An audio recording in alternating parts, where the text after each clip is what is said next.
3D printing is used across many industries, from engineering to manufacturing, dental, healthcare, jewelry, and more.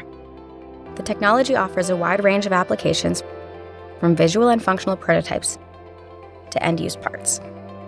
There are many 3D printing solutions on the market. Each one has its own benefits and limitations that make it more suitable for certain applications than others.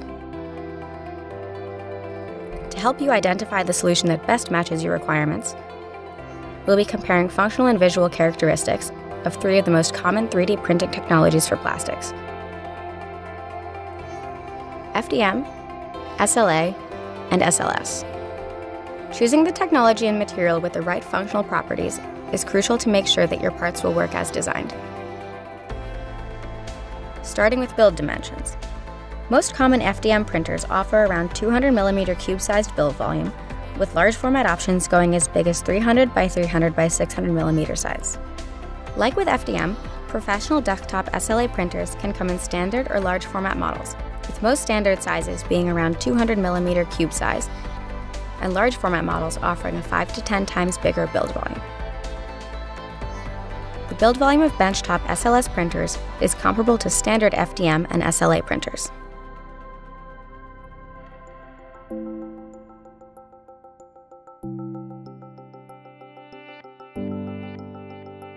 The next thing to consider when it comes to functional properties is tolerances. If your parts require tighter tolerances and higher accuracy, SLA and SLS are your best options. Both technologies use highly precise lasers to form each layer with reliable and repeatable results.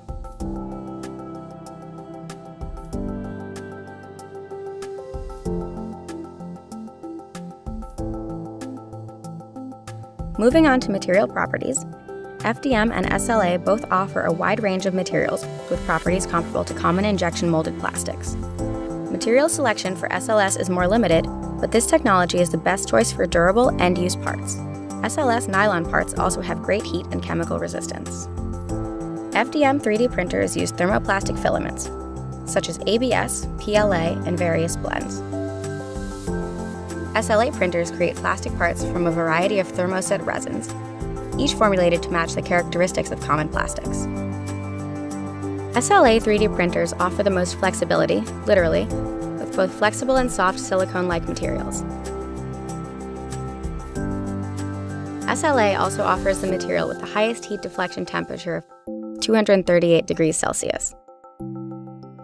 SLA printers provide the widest selection of biocompatible materials for dental and medical applications as well.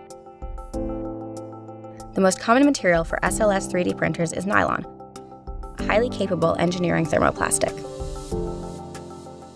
Desktop plastic 3D printers can also be used to create metal parts by casting 3D printed patterns. SLA is the go-to technology for 3D printed castable patterns for jewelry, dentistry, and engineering applications, while FDM also offers some more experimental options. In case you have specific requirements in terms of strength, stiffness, elongation, durability, or other properties, we recommend looking at technical data sheets.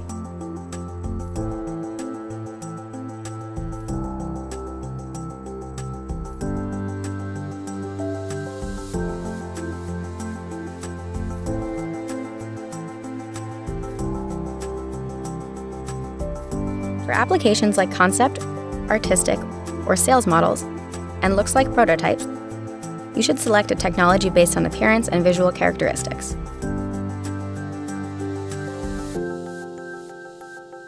In FDM 3D printing, coarse layers are extruded by a nozzle, which lacks the control and ability to achieve the level of details that the other two technologies can offer.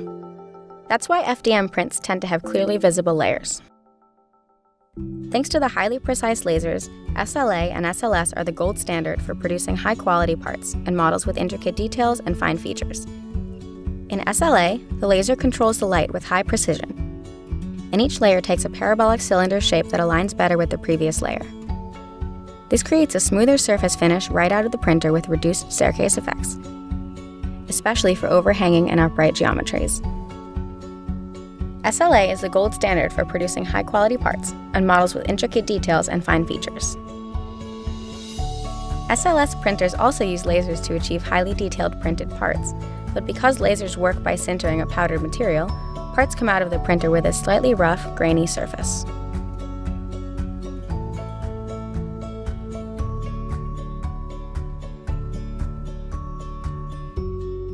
"3D printed parts can also be sanded, polished, primed, and painted to achieve the desired finish.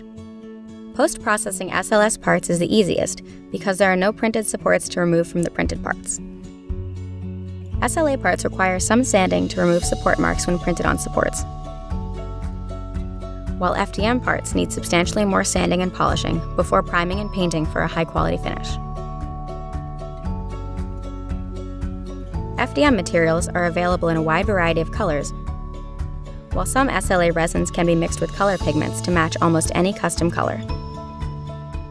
Lastly, SLA has the unique capability to create transparent or even optically clear parts. SLS parts can be dyed to achieve different colors. FDM, SLA, and SLS 3D printing offer many materials and options to best match the functional and visual requirements of your application. In many cases, it can easily happen that 2 or even all 3 of the technologies are a good fit, in which case it's your call to prioritize your requirements and weigh other considerations like speed, cost, workflow, or ease of use.